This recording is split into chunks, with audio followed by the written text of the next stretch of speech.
Hello and welcome to Storytime at 9 once again. Well, I'm sure you're excited and looking forward to this session from Scotland, a country that I have been wanting to travel to for a long, long time, right? And today we have a fantastic storyteller, Marion Kenny, who is one of the finest storytellers from Scotland. And, she comes from a very rich tradition of storytelling. Her father comes from a tradition of, from her father's side, they come from they have a whole long tradition of oral storytellers. From her mother's side, a whole long tradition of musicians. And she is a musician, a performer, a storyteller. She does circus, dance, mixes everything. And she plays so many instruments. I'm sure you're going to listen to some of them today. So Marion will be here telling us stories and telling us about Scotland. And along with Marion telling us stories, we also are fortunate to have Mr. Vijay Salvaraj, the Indian Consul General in Edinburgh, in Scotland. And both of us will be joining us now. And after that, we also have a child telling us stories, right? So there are certain schools which had partnered with us, and we have, who had sent us some stories by children, and one of them will be playing today. But just to remind you, which I always keep saying, please do not forget to keep sharing your videos, these wonderful stories that you're hearing with others. And do not forget to subscribe to the YouTube channel or to like the Facebook page, wherever you are seeing, right? We'll be having a question and answer session at the end of it as well. You can type in your questions in the comments box. Please do not talk among yourselves, right? So that is all from me, from now. Let us welcome Mr. Vijay Salvaraj, the Consul General of India in Scotland. Welcome, sir. And let me also welcome Marion, our wonderful storyteller. She loves India, by the way. She's been to India many times, and I'm sure waiting for the next opportunity. We hope we will create an opportunity for her to come to India and to Bhubaneswar, our city. So, sir, Vijay sir, welcome to you. Anything you would like to tell our children before we start the storytelling? Oh, thank you. So I won't get in the way of an exciting afternoon here in Edinburgh. So I think here in Scotland, we've just been recovering from a severe windstorm. And so I think it's a good way to sort of cozy up in the afternoon and listen to stories. But to me, I think it is only after I came here I realized the rich tradition that Scotland has in storytelling, and to me, the storytelling is something that is what my mother and grandmother told me. And I think that sort of reflects the storytelling traditions in Scotland and in India, where family ties, sitting at the foot of your mother, sitting at the foot of your grandmother, and listening to what they have to say has been an age-old tradition.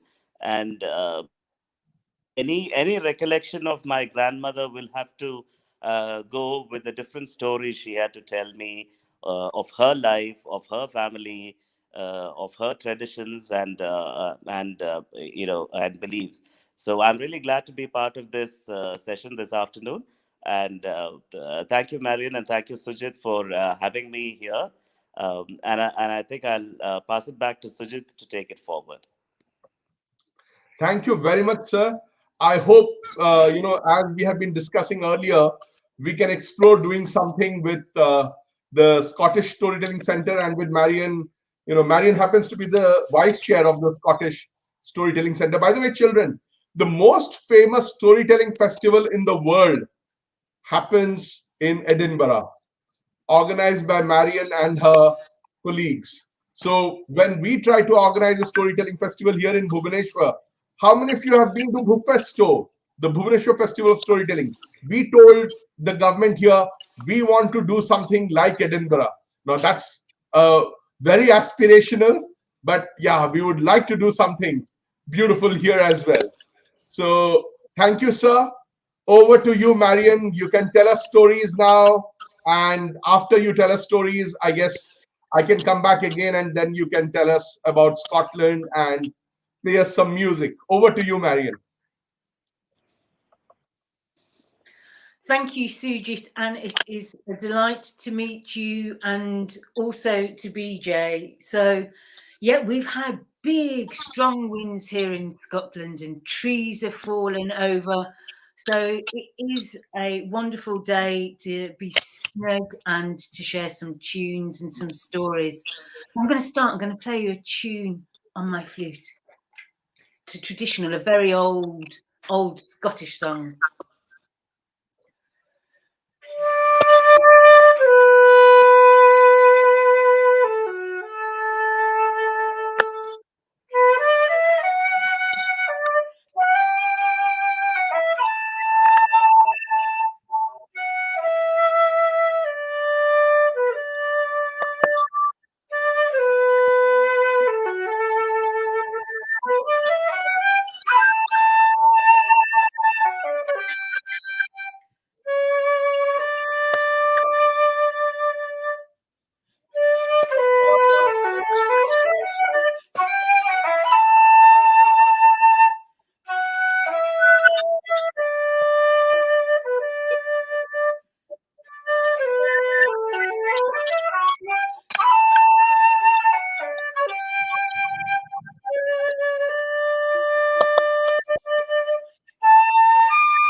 Well, there once lived a boy called Jack, and Jack was a lovely boy.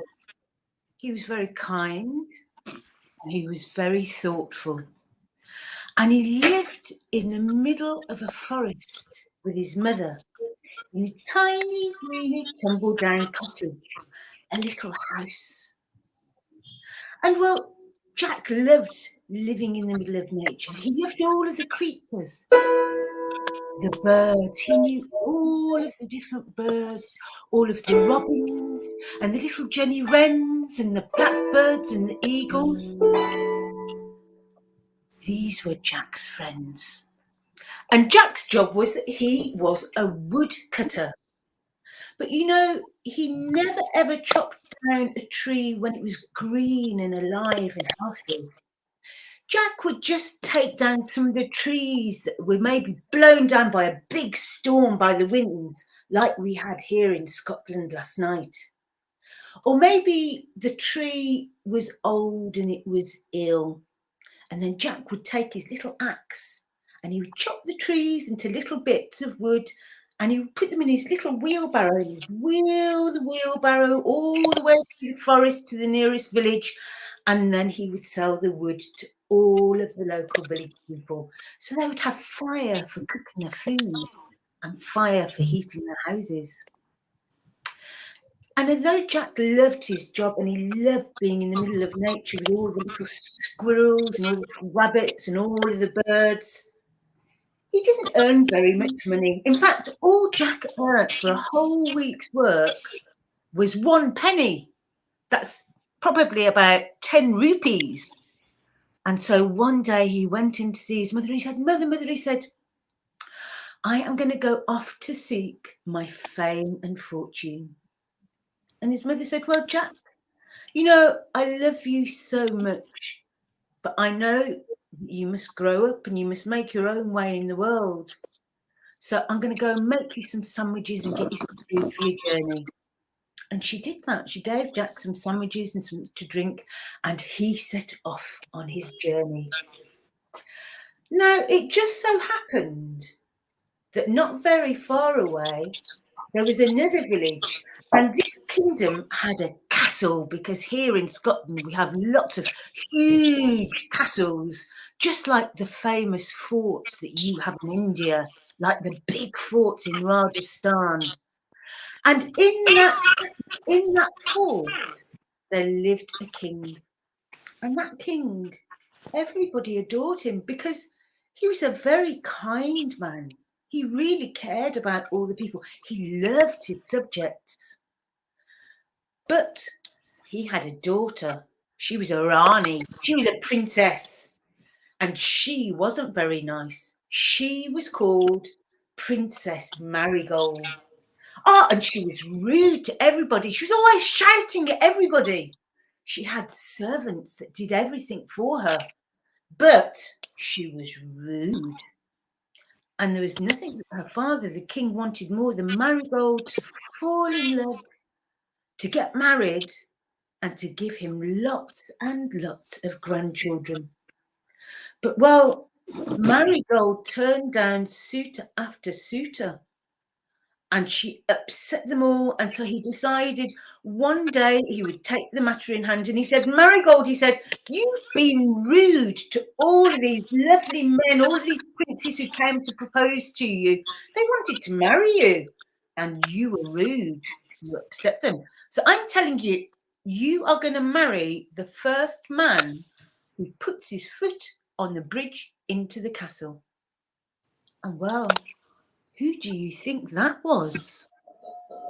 It was Jack. And the second that Jack's foot touched the bridge into the castle,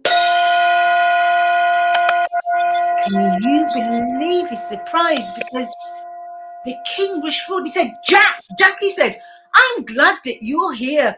Oh, I'm telling you, my daughter Marigold, she is rude and bad-mannered to everybody. Do you know, all these lovely men, these princes and dukes, they came and proposed and asked her to marry, become their wife, and she was rude to all of them. She upset them all. Jack, I want you to take Marigold off to teach her some manners.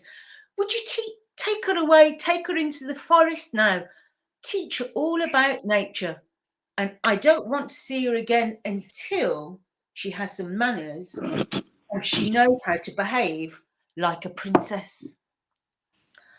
Well, Jack was surprised. He'd never, ever seen a real princess before. He'd lived his whole life with his mummy in the forest. But he looked at Marigold and he thought she was rather bonny. She was very pretty.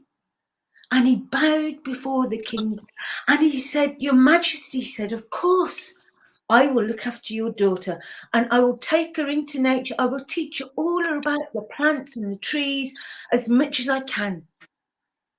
Well, if you think that Marigold was rude to the princes, well, she was horrible to Jack. She was furious because here she was. She had to leave the castle and all her servants and go off into the forest with this boy. And, well, they hadn't got very far and she turned around and she said, I'm hungry.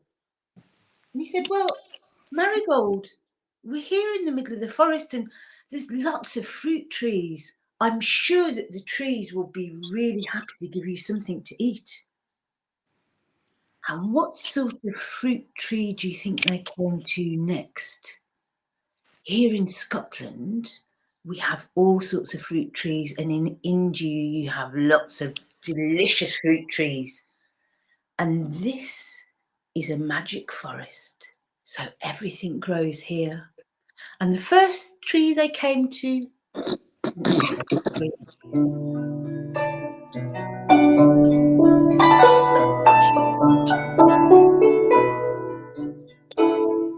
and when the apple tree saw Marigold. It was so pleased to see a real princess that it found its most perfect, round, rosy red apple, and it handed it down to Marigold. Can you do that? Can you take an apple? Can you hand it down? But when Marigold looked at the apple, she said, "My name's Princess Marigold. I'm a real princess and I only ever eat the best of anything. I don't like your apple. I think it looks smelly." And the apple tree was offended and upset, and it drew back its branches. And they walked further and further into the forest. And then the next tree that they came to was a mango tree, because this is a magical Scottish forest. And the mango tree was an exquisite tree, huge, with great green leaves and giant juicy mangoes. And when it saw Marigold, it was so pleased to see a princess. It chose its most delicious round mango and it handed it down to her. Can you do that? Can you take a mango? And hand the mango. But Marigold looked at the mango and she said, "My name's Princess Marigold and I'm a real princess. I only ever eat the best of anything and I have servants that bring me my things on a golden plate. I don't want your mango. I think it's pongy." And the mango tree was upset and offended, and it drew back its branches. And they walked further. And this time, in a ray of golden sunshine, was a pear tree, covered with juicy, delicious golden pears. And when it saw Marigold, it was so pleased to see a real princess. It chose its most delicious, succulent golden pear, and it offered it to Marigold. "Can you take a golden pear from the tree?"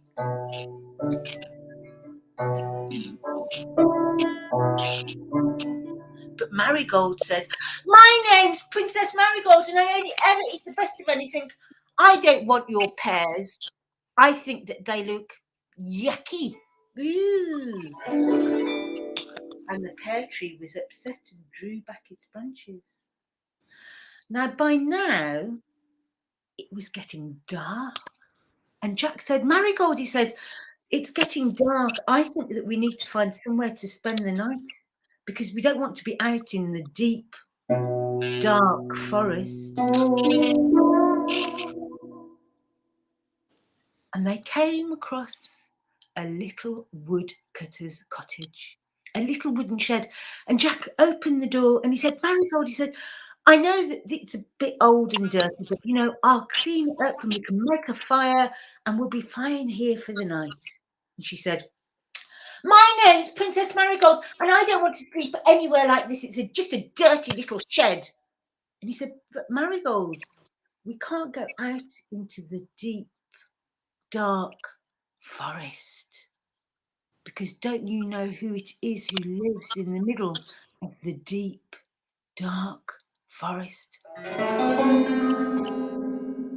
"Well, I don't care," she said, "because I'm not staying here near you."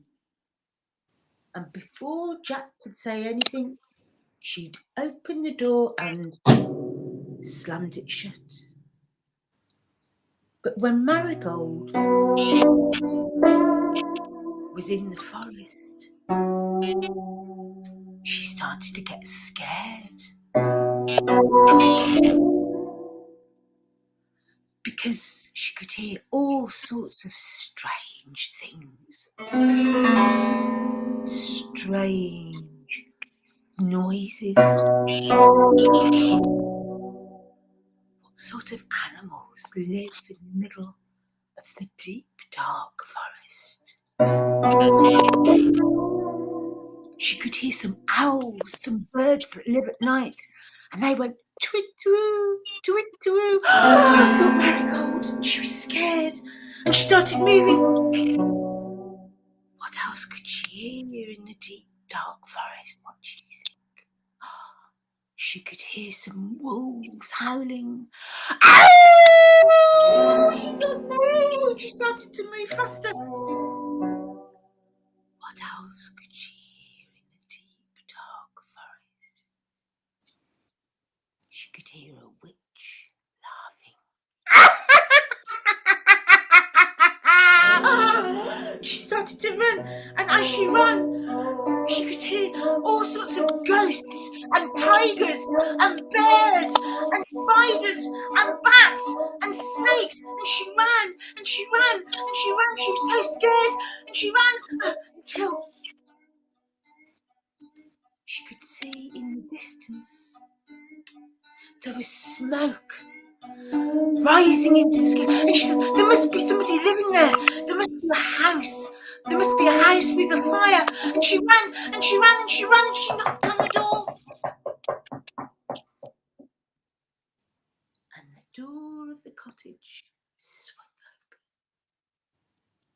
open. And there stood a little old lady. She had pure white hair and sparkling green eyes. And she wore a blue dress. Oh, and she smelt delicious. She smelt of cookies, coconut cookies. She said, oh, hello, my dear. What are you doing on your own in the middle of the deep, dark forest? Oh, Grandma, she said, I've had a terrible time. My name's Princess Marigold, and my daddy, the king, sent me off into the forest with this boy called Jack, and I'm hungry and I'm tired. And she went, shh, shh, shh, calm down, dear. Now, she said, do you like jelly? Oh, yes, she said. Good. Do you like chocolate? Oh, yes, she said. Oh, good. Do you like pizza? Oh, yes, chip, yes. Sweets, sweetie wheaties? Oh, yes, she said. Oh, goody, goody. Then come on in. But the second that Marigold went into the house, the door slammed shut. And the little old lady wasn't a sweet little old lady anymore, because she was a witch. She was an evil witch with long, greasy, black hair. And she had a raggedy old black dress. And her hands were gnarled, and she had big, long, yellow fingernails. And she had spots all over her. And she had bogies coming out of her nose. Ah! Hello, she said, my dear. Let me introduce myself to you. My name is Witch Washadish. Do you know why I'm called Witch Washadish? Can you see all my lovely plates and dishes? Do you know where I got them from? I stole them because I'm a witch and I am bad. All right, she said. Now, I want you to wash every single one of my beautiful plates and make sure you don't drop any on the floor, because if you break any, I'm going to grind your bones between two marble stones. And can you see all my beautiful flowers? That's because of all the compost that I put on them. Now, while I go for a fly on my broomstick, because witches, they fly around on old brooms in the sky, I want you to wash my dishes. And as if by magic, The witch clapped her hands. Can you clap your hands 3 times?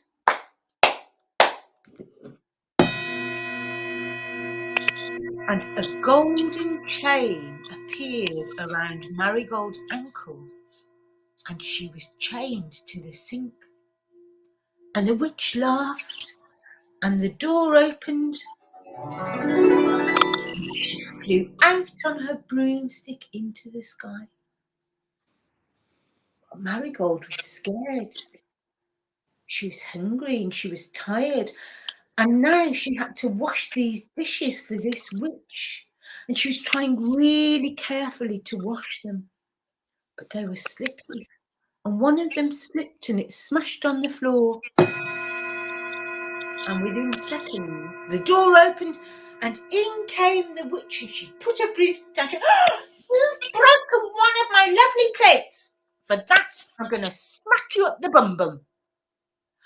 She was a nasty witch, and she smacked Marigold on the bum. And then she said, right, I'm going for another fly round on my broomstick, and while I'm gone, I make sure you don't break any of my plates. Otherwise, I'll grind your bones between 2 marble stones, and I will use you as compost on my garden. Right? And then she flew up the chimney, and Marigold could see out of the window the witch flying on her broomstick. She was laughing. Poor Marigold. So she tried to wash the plates. Can you try and wash plates for me? Wash the plates. She was trying to be really careful, but all of a sudden one of them was slippy and it broke on the floor. And within seconds, witch washer dish came in. She, oh, you've broken another one of my plates. You're a naughty butterfingers. For that, I'm going to smack you up the bum bum. Oh, she was a nasty witch. She said, right, I'm going for another fly on my broomstick, and while I'm gone, I want you to wash my dishes and make sure you don't break any. Otherwise, I will grind your bones between 2 marble stones. And with that, this time, witch washer dish flew up the chimney. Poor Marigold was upset. But who do you think it was walked past the cottage, the wee cottage, and looked through the window of the house? It was Jack. Because even though she'd been horrible to Jack, he was kind, and he'd been looking for Marigold. He was worried about her. He cared, and he promised the king he would look after her. And when he saw her, he said, Marigold, Marigold. And she said, Jack, Jack, Jack. She said, a horrible old witch. She's made me her slave. She's chained me to the sink. And Jack, she's been hitting me. He said, Marigold, don't worry, he said, because I'll come and I'll save you. I'll help you. And Jack climbed through the window, and he came and he went over. There was a fireplace, and he could see a little axe. And he picked the axe. He said, look, I'm going to chop through that chain around your ankle, Marigold. Don't worry. But then Jack could sense something was watching him. There was a creature watching. Now, what sort of pet do you think a witch would have? She had a cat, a black cat with magical green eyes. And you see, Jack knew whatever this cat could see through its eyes, the witch could see through the cat's eyes into the room. That's why witch washer dish knew as soon as Marigold had smashed a plate. And Jack thought, I've got to catch that cat before we can escape. He thought, what do cats eat? What do cats like to eat? And he thought, I know, they like to eat fish. So Jack went down into the forest, and there was a river, a big fast-flowing river. And he took his fishing rod and he went, whoosh, can you take your fishing rods? Can you do that? Whoosh. And he fished And he fished. And he fished. And then he could feel something pulling on the fishing rod. And he reeled it in. Can you reel it in? Reel in your fishing rod. Oh, and he had a big silver fish. A big silver salmon. And he went back to the cottage and he saw the cat and he went, "Ee, kitty, kitty, kitty, kitty, kitty. Ee, kitty, kitty, kitty, kitty, kitty. Kitty, kitty, kitty, kitty." And the cat thought, a big, juicy fish. But the second the cat was going to eat the fish, Jack took a sack and he took the sack and he threw it over the cat and he tied it in a knot. He rushed over and he took the axe and he chopped through the chain around Marigold's ankle. And he shouted, "Run, Marigold, run!" And they ran and they ran and they ran out of the door of the witch's house into the forest. And they were running and running and running. And Marigold was scared. And Jack said, "Don't worry," he said, "ask the trees, they'll help you." And the first tree they came to was the golden pear tree. And Marigold said, pear tree, help me, for witches and fairies will find me, and they will grind my bones between two marble stones." But the pear tree looked at Marigold and said, but Marigold, I offered you my most perfect, delicious, juicy golden pear, and you said that my pears were yucky. You're rude and bad-mannered and I won't help you. And so Marigold ran on. She ran on and ran on and ran on. And then she came to the mango tree and she said, mango tree, help me, for fairies and witches will find me and they'll grind my bones between two marble stones. But the mango tree said, Princess Marigold, I offered you my most juicy, succulent mango, and you said that my mangoes were stinky. You're rude and you're bad-mannered, and I'll not help you. And poor Marigold ran on and ran on and ran on until she came to the apple tree.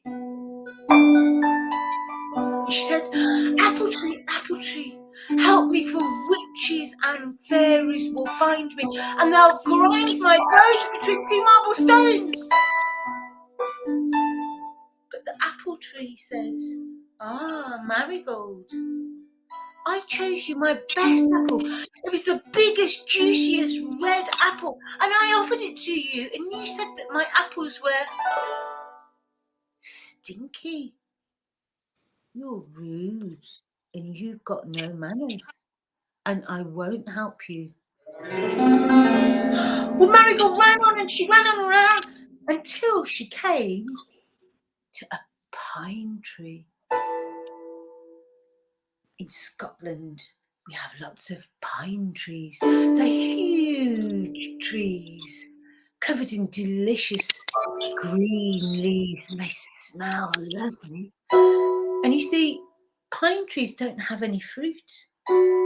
So Marigold hadn't upset or offended the pine tree. And she said, pine tree, hide me, for fairies and witches will find me and they'll grind my bones between two marble stones. And the pine tree said, of course I'll help you. Come on, she said, quick, climb up, put your arms around the trunk. Quick, she said, I'll hide you from that witch, that horrible witch Washerdish. She takes girls and boys and mums and dads and teachers and people called Sujit, and she makes them her slave. And Marigold climbed up and the pine tree wrapped its delicious green leaves so tightly around her that you couldn't see her at all. Now, Witch Washy Dish was angry. She knew something had happened to her cat, her beloved cat, because she couldn't see through the cat's eyes into her house. And when she found out that Marigold was gone, she flew on a broomstick all around the forest looking for her.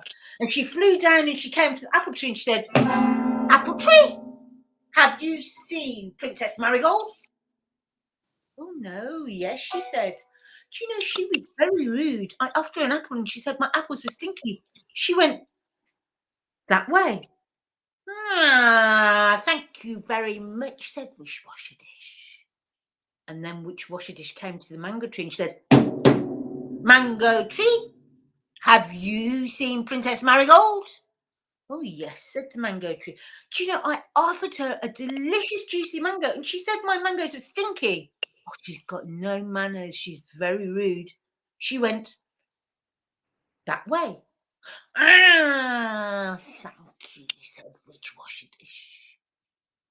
And then she came to the golden pear tree and she said, "Pear tree, have you seen that wanton has seen Princess Marigold?" "Oh, yes," she said. "I offered her a gorgeous, delicious, golden, juicy pear, my best pear. She said it was smelly. She's very rude. She went that way." "Ah, thank you," said Witch Washy Dish. And then Witch Washy Dish came to the pine tree.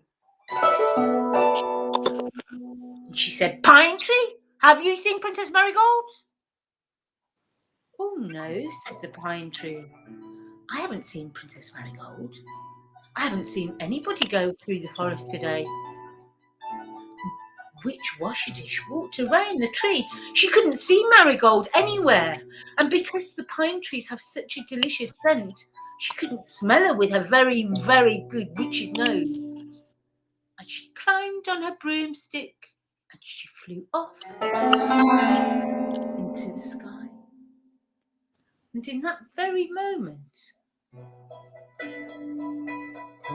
the forest became bathed in a magical blue light, because it was the fairy of the forest, the spirit of the forest. And she said, "Pine tree, did you help Princess Marigold? Did you hide her from Witch Washy Dish?" "Oh, yes," said the pine tree. "Witch Washy Dish is a horrible old witch. Of course I helped her." And she said, "Well, for your kindness, every year in autumn, when all of the trees lose their leaves because it's winter and it's cold, you will stay green the whole year round. You won't lose any of your leaves, pine tree. You will be known as an evergreen tree. And at Christmas time, people will celebrate and remember your kindness, because every house in Scotland will take a pine tree into their living room next to the fire, and they will bedeck you with golden tinsel and silver tinsel. They will cover you in beautiful baubles and lights. Beneath your leaves, people will put lots and lots of presents. And on the top of a Christmas tree, people will put a silver star or a fairy to remember me. And you know, Jack took Marigold back to the castle to her daddy. And now he was amazed because, well, she was very different, because she was kind, she was thoughtful, she was helpful to everybody, and people began to really love her. And Marigold had learnt so much with her time with Jack that she understood all about nature, all about the trees and the flowers and the herbs. And she would teach everybody about the magical properties of nature. And well, we still, not just in Scotland, but all around the world, take a pine tree, a Christmas tree, into our homes at Christmas. And just as the king had always hoped for, Jack and Marigold got married, and they gave him lots and lots of grandchildren.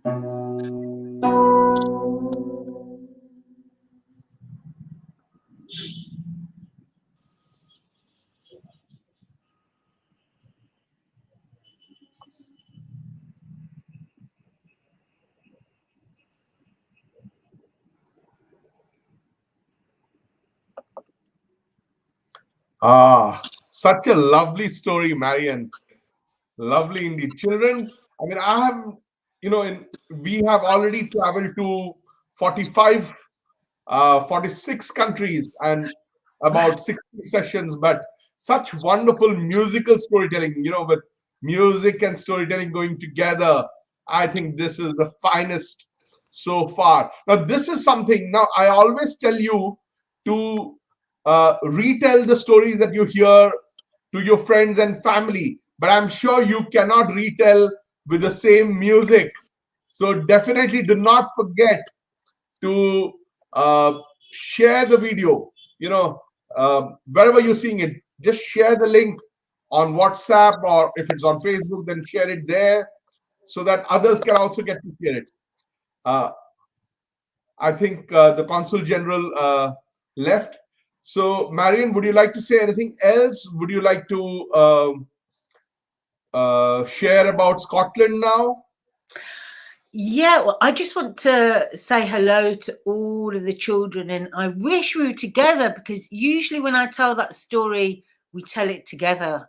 So I hope you will please tell that story to everybody, because stories are gifts, and we give them to each other. So that was a gift. Somebody gave me that story, and so I gave it to you. So please, children, give that story to everybody. It's a very, very old story. And children, isn't Christmas also about, I mean, you may not be a Christian, but Christmas is something that we all celebrate, even in India, right? Many of us have Christmas trees in our home. Of course, we get it from the market, not the real pine trees, because our climate does not support it.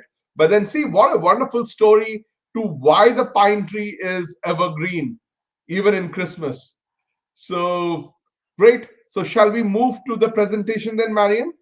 We can, but I was just going to say, Yeah. our celebrations, we celebrate Diwali here as well, and I love the flute, and I love the stories of Lord Krishna, and I have here many beautiful things from India. Shiva Nataraja. So we share our stories, we share our tunes, we learn about each other's festivals, and what makes us so special as human beings is loving and appreciating each other. Yeah. And what better way than stories, which actually connect and create a bond between us. Right. So you can just give me a prompt to advance the slides. So we'll just go as I have put. There are a couple of new ones also. So let's go here. Marion, you can start. So that's the flag of Scotland. It's called the Saltire, or the St. Andrew's Cross. And it's one of the oldest flags in the world. And the reason I'm with you today is because we're almost at St. Andrew's Day, which we celebrate on November the 30th. And it's a national holiday in Scotland. So the celebrations start today, really, and they'll last for about a week. And we have music, and we have stories, we have dancing, we have special dancing called Cayley dancing here, which I think that you probably love. and lots of delicious things to eat as well. So we have special soup made with fish, and we have potatoes and turnips, tatties, haggis. Also big celebrations, lots of music and stories and dancing. So today is our celebrating St Andrew's Day together, and that's the flag of Scotland. Thank you so much. That's wonderful. I mean, this is children. We had celebrated the Day of the Dead with our Mexican storyteller, Victor Arjona, which is there. If you go back to YouTube on the playlist Storytime at 9, it'll be there. And it's wonderful to be part of the St. Andrew's Day celebrations. Thank you so much, Marion, for planning it around that. You're welcome. You want to play something, or shall we move to the next? Should we look at some more? Yeah. Yeah, so I was going to use an old-fashioned globe for this, but thanks to Suji, we have a map. So you can see Scotland is part of Great Britain and the United Kingdom, which is made up of England, Ireland, Scotland and Wales. And Scotland, you can see there, is the green. So it's the second biggest country in Great Britain or the United Kingdom. And we're very far north. If you imagine the globe of the world like a big football, we're near the top. So we're not far from the North Pole. So the weather here, it gets really cold. It's really cold at the moment. And we've got some snow in Britain, which I don't know if you've ever seen snow where you're living, but I think I put some pictures later so you can have a look at that. So we're very far north. It gets very cold. And here it's almost in a minute, or now it's starting to get dark because we're so far north that it gets dark. As soon as we've had Halloween, Samhain, our Day of the Dead on October the 31st, then the light starts to go. So our winter is very dark because we're so far north. And there you can see Scotland. It's not very big at all, not like India. India is huge. Scotland's very small, but we're surrounded by the sea. We're surrounded by the Atlantic Ocean, by the North Sea, which goes all the way to the North Pole. And then we've got the Irish Sea that's between us. And we're surrounded by lots of islands. We've got 790 tiny islands around us. A lot of them don't have people living on, but a lot of them do. So we have lots of stories all about mermaids, which are special creatures that live in the sea. And we have lots of stories about the seal people, the Selkies. Seals live in the sea, and they say that humans can take on the form of seals and Selkies. And we have stories about pirates, about magical fish, about storms. So lots of stories about the sea and the sea people because we're surrounded by the sea here. And I'm sure that many of you know that Scotland is very famous for the kilt. And also there's a big tradition with India as well, with the kilt and the bagpipes as well. So the kilt was worn for thousands of years, really, and very basically made from wool, which we have lots of animals here called sheep, which I don't think you have in India. We have a lot of sheep here, little white creatures with wool, and we use the wool to weave. I know you have fantastic weavers in India for your silk, beautiful weavers. So we usually have thicker material for weaving here because we want to be warm because it gets cold. So the kilt was made out of wool and you would wrap it around you. And different clans would have different sorts of tartan. The checks you have on a kilt are called tartan. So all the different tribes or groups of people would have their own tartans. And there we have a very fine kilt, and we have a set of bagpipes, which is actually we have bagpipes all around the world, and I heard some amazing bagpipe players up in Rajasthan in India. So you got fantastic pipe players as well. But the bagpipes, they're very famous in Scotland. And here in Edinburgh, if you go into town and you walk along the high street, you'll see a lot of bagpipe players. The different types of bagpipes are beautiful. And that is a very traditional house. That's like the cottage I was telling you about in the Jack story. So a lot of Scotland really doesn't have many people. It doesn't have much of a population. There's lots of mountains and forests and lakes. And on the islands, all these tiny islands, people still live very simple lives. And that's my dad's house. It was an old twin cottage, and the roof is made out of thatch. So I don't know if you have thatched houses in India. Oh, you do. Again, I've seen thatched houses up in Rajasthan. Beautiful. So the roof is made from cut grass, and inside it's the earth is in the top of the roof. And again, my dad's house, like a lot of houses in India, didn't have running water. We had a well outside, 2 wells outside. Yeah. At the back, we would have a cow to milk the cow for milk and for butter, which my granny would make. So that's a very traditional sort of house here in Scotland and in Ireland. Nice.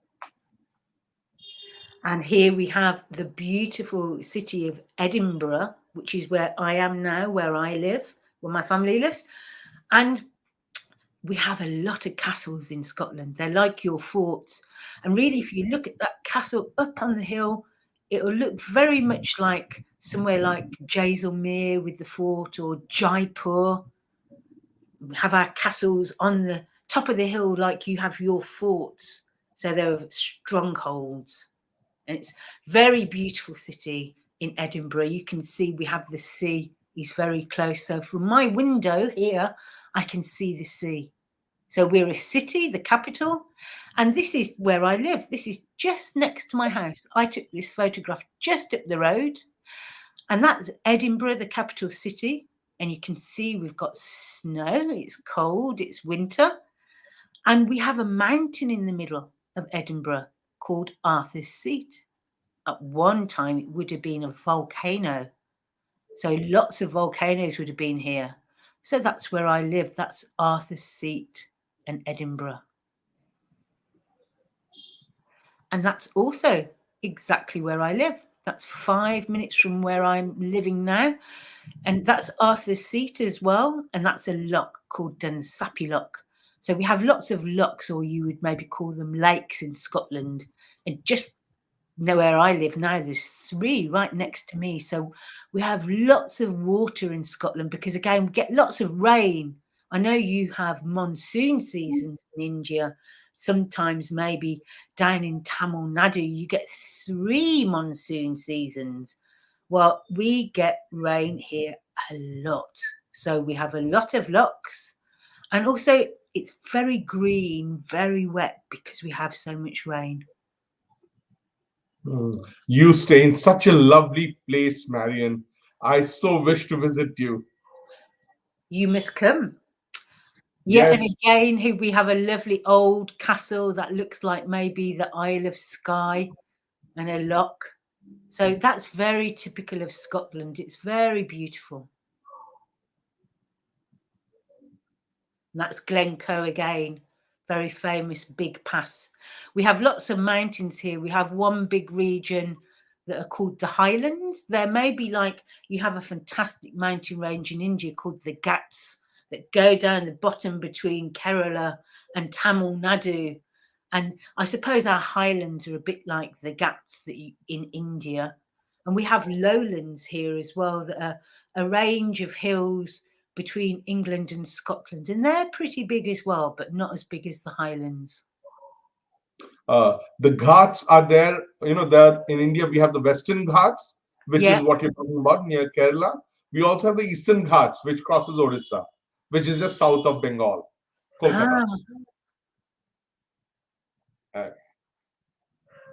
And this again is it's where I live. This was maybe about a week ago. I went for a walk because I love to walk by the sea and along the beaches. Although that could be a beach like Chennai or Pondicherry, couldn't it? So that was Yeah, yeah.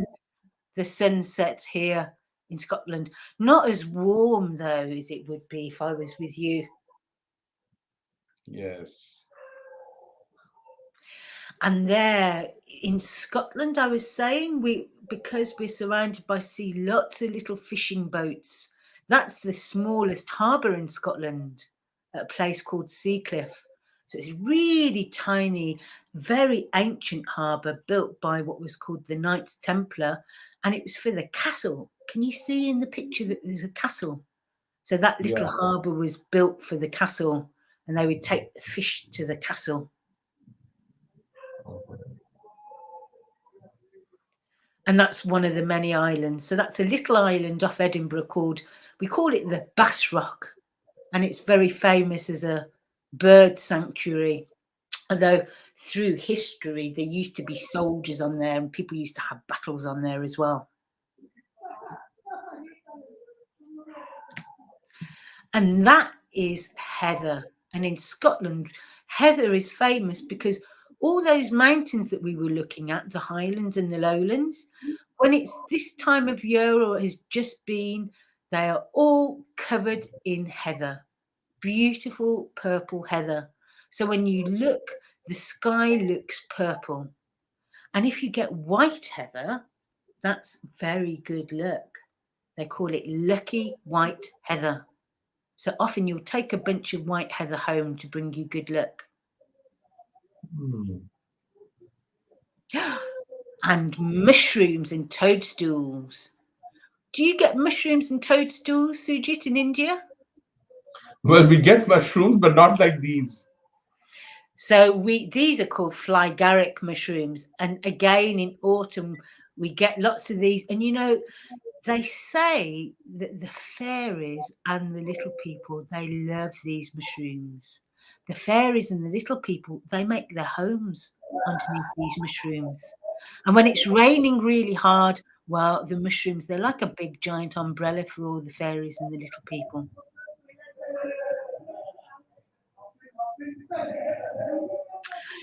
And that is called bog cotton. And again, because we have so much rain here, it rains and rains and rains and rains, the land gets very squodgy because of the rain, and it's called marsh or peatland. And when it's like that, well, you get this bog cotton all over it.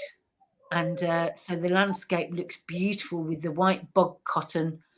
And again, it says that the fairies and the little people, they love the bog cotton because they make clothes out of it. Because as you might know, the fairies and the little people and all the elves, well, they have their own magical little fairy weaving looms, and they take this bog cotton and they'll weave it, they'll put it on the spinning wheel and they'll put it on the weaving loom. And that's why the fairies and the little people, their clothes are so special. They're so beautiful because they're made from things like the bog cotton. Wow. How beautifully everything seems to connect. And there we have what people will be eating for St. Andrew's Day, which is the first of a series of winter festivals we have here in Scotland. So as the nights get dark and we light fires, people will have food and drink and stories and poems and dancing. And so that was, you could see there was what was called a haggis that they eat in Scotland. I think it's a type of meat and lamb with lots of herbs, and there was a big glass of whiskey, which we drink a lot of in Scotland. And I know you get it in India. And I think, again, the fairies and the little people, they like to have a wee dram of whiskey as well. Lovely. Okay, so thank you so much, Marion. We are already an hour past, 9 when we started. So we'll just take a few questions. Let's see. What is the national animal of Scotland? I think that there are probably two that come to mind. One is the deer. The red deer is very powerful, especially the one with the antlers. And also the sea eagle in Scotland is very special. Okay. Any other questions? I know it's also dinner time for you children. Any other? I think there were some questions which you had asked earlier. Yes, Shreyans, ma'am, why Scottish men wear skirts? Because girls wear skirts in India. Well, it was because a lot of the men in the Highlands, if they were going very big distances, they would use the kilt to also maybe sleep on when they were going big distances. So they would take the kilt and they would wrap it around them and they would sleep in it as well. So the kilt was very good if you were running and traveling big distances. So Kadambini is asking if you have a pet. No, I don't have a pet because, I do, or I did before COVID, I do so much traveling that that I don't have a pet because otherwise I'd have to find somewhere to leave it when I was traveling. But if I did have a pet, I would probably have a cat. Okay, Purvi is asking the mushrooms, are they edible? Not those ones. No, they're very poisonous. But some wild mushrooms you can, but the red ones, the fly garrick, no, they're very poisonous. But they belong to the fairies, you see, so you shouldn't really touch things that belong to the fairies. It's not good luck. Okay. Swayamjit, I think latitude and longitude, these facts and figures, we can always Google and find out. Let's ask Marion things that, to have a very personal take on things, similar about the national flower. But would you like to answer this, Marion? I think that the national flower of Scotland is the purple thistle. And one of the famous is it like the heather that you showed? No, that was bog cotton. I don't think I have any here. It's purple and it's a thistle. Yeah. It's very beautiful. So that's the sort of national flower of Scotland. And also there's a song which is called The Flower of Scotland about it. Okay. We won't take any more national questions. It can go on. So, okay. What is special to Scotland according to you? I think kindness and hospitality. There's a real tradition of kindness and hospitality and being kind to strangers. And in Ireland and Scotland, it was always a tradition. You would always have your door open, and tradition was that if somebody turned up even in the middle of the night, that you would offer hospitality. So I think kindness and hospitality, I would say, is very important. Beautiful. So Koraki here is saying that she has been to Scotland. She'd been to the Liberton Primary School, and she wants to visit Princess Street again. Well, you must come back. And I have been to Liberton Primary School. It's close to here. So that's amazing. By the way, I have been to Edinburgh as well and I had loved it. Yeah. And I loved the Scottish humor as well. Yeah. But somehow I could not take a liking to the haggis, but a lot of other things. Well, okay. I've never tried haggis because I don't eat meat. Okay. I think we will end here, children. It's already 10:05 here in India, and but before we end, Marion, anything you would like to tell the children? Well, would you like a very quick tune on the flute? Sure, that would be lovely. A quick thing. Yeah. Do you want to show the harp as well? I don't think the children have seen the harp. Yeah, let me show you what the harp looks like. Because they could hear this music, but I don't think they have seen it.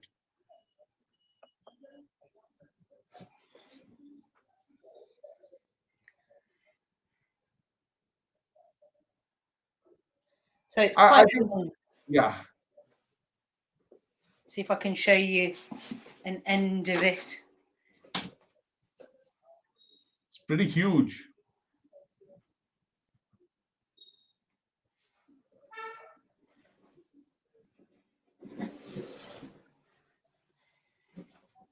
So that was the harp I was playing on. Then I have other harps as well. But I'll just play you a quick reel to finish.